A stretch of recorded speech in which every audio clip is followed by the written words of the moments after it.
Hi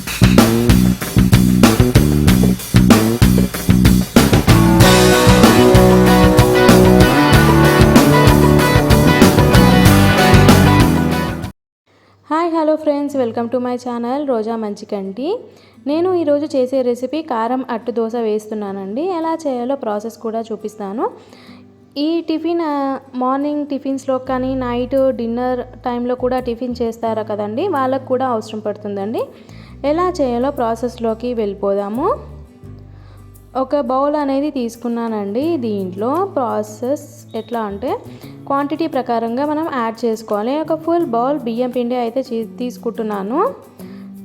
quantity ప్రకారం చేస్తే దోశ క్రిస్పీగా వస్తుంది, బాగా వస్తుంది అనమాట. 2 స్పూన్స్ మైదా కూడా యాడ్ చేస్తున్నాను.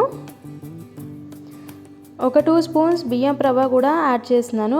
పెద్ద స్పూన్స్ అయితే తీసుకున్నానండి, చిన్న స్పూన్స్ కాదండి. దీంట్లో ఆనియన్, కొత్తిమీర, కరివేపాకు సన్నగా కట్ చేసి వేసుకుంటున్నానండి. అట్టులోకి మెయిన్ ఐటమ్ అంటే ఆనియన్, కొత్తిమీర, కరివేపాకు అండి.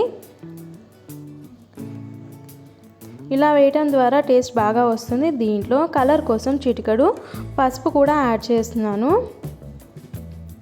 అలాగే కారం అట్టు అని అంటున్నాం కాబట్టి దీంట్లో 1 టేబుల్ స్పూన్ మిర్చి పౌడర్ అయితే యాడ్ చేస్తున్నాను. 1 టేబుల్ స్పూన్ సాల్ట్ కూడా యాడ్ చేస్తున్నాను. ఇలా చేయడం ద్వారా మనకి దోశ బాగా వస్తుందన్నమాట. దీన్ని ఇప్పుడు ఒకసారి మిక్స్ చేసేసుకుందాం మొత్తం.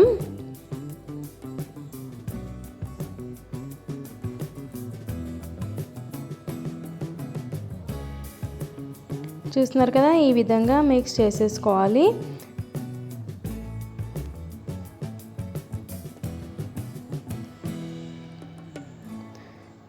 దీంట్లో ఇప్పుడు మనం వాటర్ కలుపుకుంటూ మళ్ళీ మనం దోశ బ్యాటర్లో మనం మిక్స్ చేసుకొని రెడీ పెట్టేసుకోవాలన్నమాట.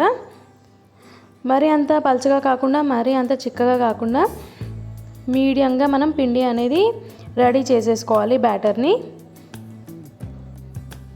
చూస్తున్నారు కదా, ఈ విధంగా బ్యాటర్ని అయితే రెడీ చేసి 10 మినిట్స్ పక్కన పెట్టి ఉంచానండి. మన బ్యాటర్ అయితే ఈ విధంగా రెడీ అయిపోతుంది.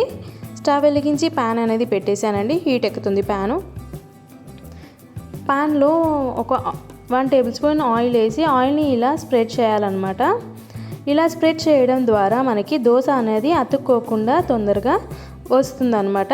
ఇప్పుడు అట్టు అనేది వేసేద్దామండి. ఇట్లా రౌండ్గా మెల్లగా వేసేసేయాలి. దీనిపైన ఆయిల్ కూడా 1 టేబుల్ స్పూన్ అలా వేసేసేయాలండి. కారం అట్టు అన్నాం కాబట్టి కారం కంపల్సరీ వేయాలండి. కలర్ఫుల్గా కనిపిస్తుంది, సూపర్ టేస్ట్ కూడా ఉంటుందన్నమాట. మీరు కూడా ట్రై చేయండి. చూస్తున్నారు కదా, దోశ ఎంత కలర్ఫుల్గా కనిపిస్తుందో.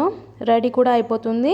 మన ప్యాన్కి దోశ అనేది సపరేట్ అయిపోతుంది అనమాట. ఈ విధంగా చూస్తున్నారు కదా, నేను ఇలా అయితే తీస్తున్నాను.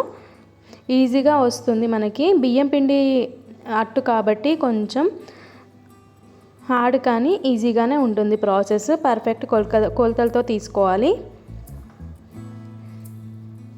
ఈ విధంగా రెడీ అయిపోతుంది మనకి దోశ. అయితే ఫస్ట్ బ్యాక్ సైడ్ కాలిన తర్వాత దోశని తిప్పి వేయాలన్నమాట కంపల్సరీ. నార్మల్ దోశలు అయితే అలా వేయం, కానీ ఈ దోశకైతే ఇది మెయిన్ కంపల్సరీ ఈ విధంగా చేయాలన్నమాట. ఈ విధంగా చేయడం ద్వారా మనకి అట్టు కూడా పర్ఫెక్ట్గా వస్తుంది. కొన్ని టిప్స్ ఉంటాయండి, అవి కూడా కొంచెం పాటించండి. దానివలన మనకి దోశ కూడా బాగా వస్తుంది. చూస్తున్నారు కదా, ఈ విధంగా కారం అట్టు అనేది రెడీ అయిపోయింది. నేనైతే పూరీ కర్రీతో తీసుకున్నానండి.